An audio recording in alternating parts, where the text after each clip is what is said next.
자, 오늘은 부등식의 영역의 활용에 대해서 한번 알아보려 합니다.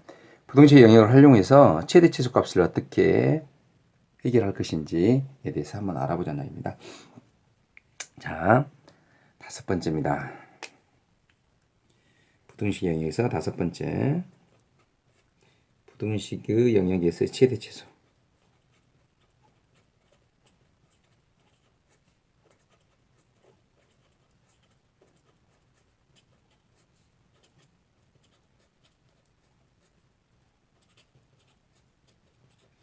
부등식의 영역에서 최대 최소는 이제 다음 순서와 같이 순서대로 문제를 해결해 나가면 되는 겁니다.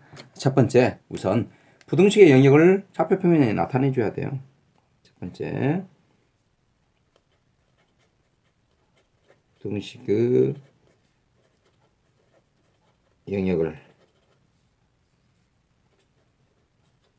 좌표 표면에 나타낸다.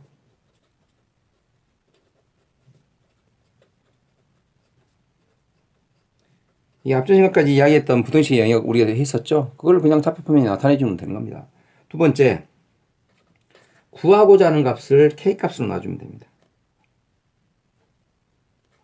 구하고자 하는 값을 꼭 K로 안 놔도 되죠. 뭐 다른 문자로 놔도 됩니다. K로 놓는다. 그리고 나서 세 번째로는 자, 그래프를 움직여서 K의 최대값을 구해주면 됩니다. 그래프를 움직여 최대 최소값을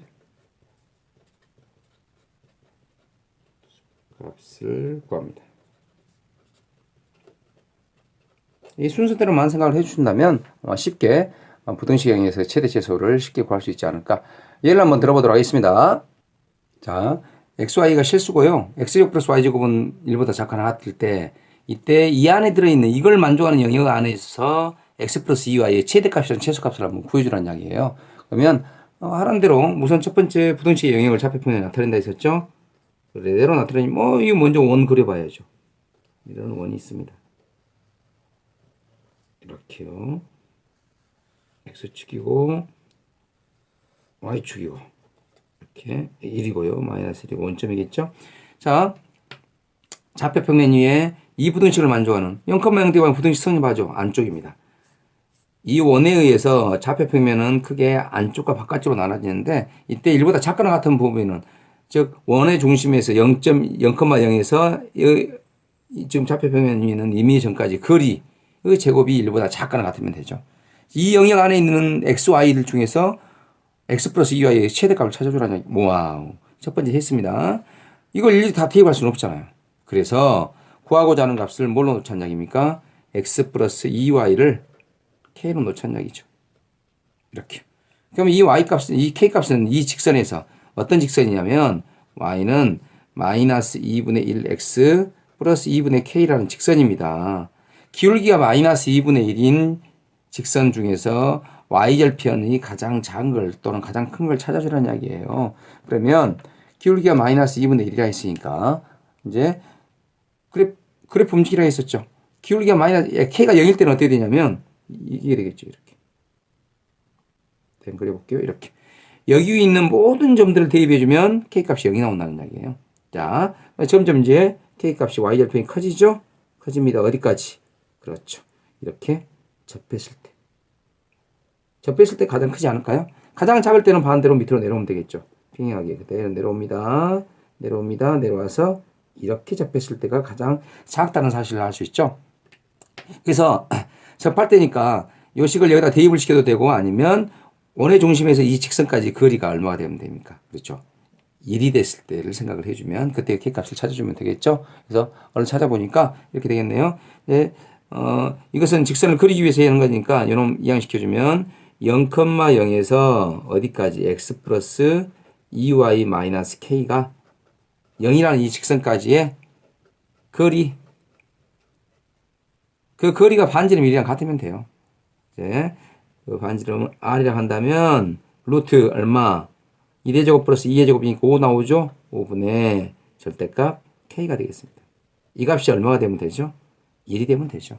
원의 중심 접할 때는 접했을 때 그때 K 값을 이야기를 하는 거거든요. 그래서 얼마 절대값 K가 루트 5가 되네요.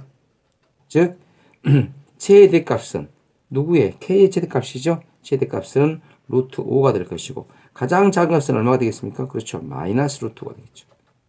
이때 루트 5일 때는 여기가 루트 5일 때는 최대값, 여기가 마이너스 루트 5일 때는 이것도 여기 접하니까 최소값을 갖게 되겠습니다. 이렇게 부등식의 영역의 최대 최소를 구하기 위해서는 먼저 좌표평면에 영역의 좌표평면을 이렇게 나타내죠. 영역을 나타낸 다음에 두 번째 K로 나타내요. 그 다음에 그래프를 이렇게 움직여가지고 세 번째 그래프 이렇게 움직여 봐가지고 최대 최소를 여러분들이 생각을 해주면 된다는 이야기가 되겠습니다. 자, 이제 드디어 최대 최소 문제, 제가 앞에서 2차 함수 이야기를 하면서 이야기를 했었죠. 우리 최대 최소 문제는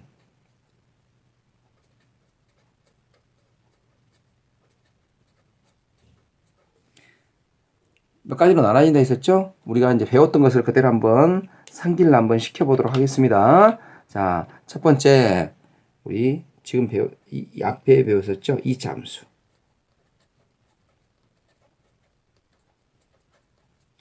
2차 함수일 때는 완전적으로 고치라 했던 거 기억나시죠? 두 번째, 부등식의 영역입니다.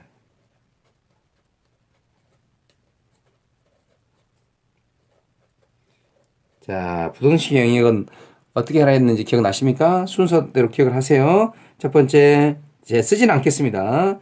부등식의 영역을 좌표평면에 나타낸다. 두 번째, 구하고자 하는 값을 K값으로 놓는다. 세 번째, 그래프를 움직여서 최대값과 최소값을 찾는다. 이렇게. 그 다음에 세 번째 아마 이제 수2에서 배울 겁니다. 산술기하 평균. 집합 쪽에서 배울 겁니다. 그 다음에 네 번째 코시-슈바르츠 부등식.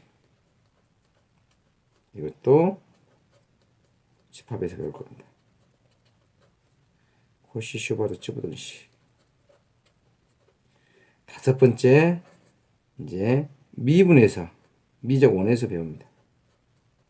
그 다음에 여기까지는 이제 문과생들, 인문계열 학생들, 그 다음에 자연계열까지는 삼각함수까지 갑니다.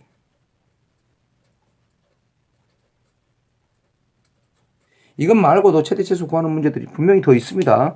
더 있는데 일반적으로 이렇게 한 99%는 이 안에서 나옵니다. 이렇게 나오니까 꼭 기억을 좀 해주는 것이 좋지 않을까라는 생각이 됩니다. 우리 이제 수능 문제에서 한 문제 정도는 무조건 최대 최소가 나와요. 근데 그 최대 최소 구하는 문제들이 거의 이 6개 안에서 들어있다는 거 꼭 기억을 해 놓으시고 좀 잘 문제 푸실 때 최대 최소 문제가 나오면 이걸 먼저 생각을 한 다음에 해주는 것도 괜찮은 방법 중에 하나가 될 것 같습니다. 오늘 여기서 모두 마치겠습니다. 고생하셨습니다.